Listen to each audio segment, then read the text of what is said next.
Hi guys, welcome to my YouTube channel. My name is Karissa, and today I'll be giving you some tips on how to get into character. Okay, so my first tip is to create a Spotify playlist. Now Spotify is a free app, but it does require Wi-Fi, so you have to make sure if you want to use a Spotify playlist that you have Wi-Fi at your location of a performance or a rehearsal or just at your home if you are going to be practicing. What I do is I have different playlists for characters. So different emotions require different songs, obviously, because some songs are sad and some songs are really happy, upbeat songs, slow songs, just like crazy songs. So whatever your character's emotion is, you could create a specific playlist for that emotion. If you're supposed to be really happy and bubbly, like for example if your character just got engaged, or if your character got a new pet or something happy, exciting happened to them, you would have a playlist full of like upbeat, happy, fast-paced songs. But with the Spotify app, it doesn't let you select each song in the playlist that you want to play. You have to shuffle it, and you can only skip 6 songs per hour. So that is one downfall, but Spotify really is a good app because you don't have to pay for like you do for iTunes. You don't have to pay that for each song. You just have to have Wi-Fi, and every like half an hour, you do have to watch like a 30-second like commercial or advertisement, but it really isn't like bad for being a free app. So that is one thing, because music kind of really speaks to me. I think like really sad songs really make me sad, as well as happy songs, fast-paced songs. But like when I have to do something like I have to cry or be in a really like sad position, I listen to Barbies by Pink, and what is it? I think it's called Finding You by Kesha. Yeah, those just make me sad, so I listen to them when I have to cry. Number 2 tip is read a story or a poem that inflicts that emotion that you were trying to portray. You can get books of poetry like, I don't know, like I think Shel Silverstein or something like that.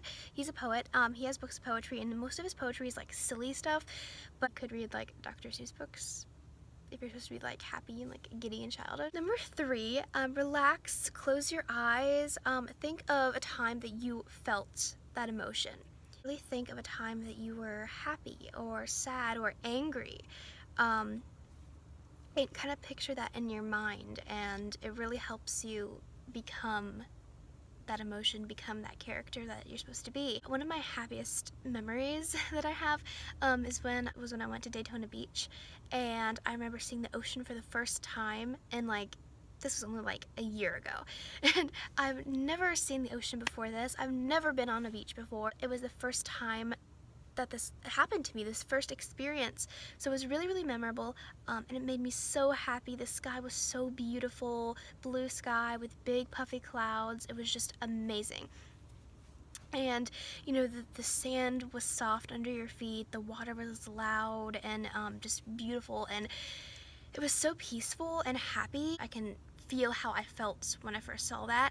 So if I need to be happy, and personally in my life I'm stressed and I'm not happy, then I just picture that in my mind, and I just think about that, and like hear the ocean in my mind, feel the sand and the water, look at the sky. That'll make me happy. So if there's something like an experience like that you had, really recall on that and really take time to really, really think about that. Think about what you see, what you hear. Number 4, look at any pictures that you might have of a certain event that was, like I said, happy or sad, or even like look up like Google pictures. If you look up like angry, you see all these angry faces, and when you look at someone who's angry or who's like mad at you, it just kind of makes you mad at them. So you can look at a picture of an angry person and kind of like feel their anger and feel yourself reflecting off of them. Or even if personal pictures that you have. I have pictures of the beach that made me happy, so I'll feel happy when I look at them. Number 5. Character sheets. Like I said in my previous video, for Little Women that I did, we had character sheets that we filled out, which listed different things about our character. You can make this yourself, you can type it out and print it, or you can just write it on a piece of notebook paper. What are your, focus points of their emotions? What main objectives are there? What do you really want in this play or this performance? What are you really, concerned about? What is a main factor in this character's happiness? This character, why are they, what is making them sad? How do they walk? How do they dress? Main things like that. Their relationships to their family, relationships to their friends. Number 6. Find similarities between your character and a character that you know of or know well. So if you watch a specific TV show or you have a favorite movie and their character really reminds you of your character, they experience a lot of the same emotions, a lot of the same maybe hardships, or a lot of the same events happen in your performance as in this movie or TV show or even a book character.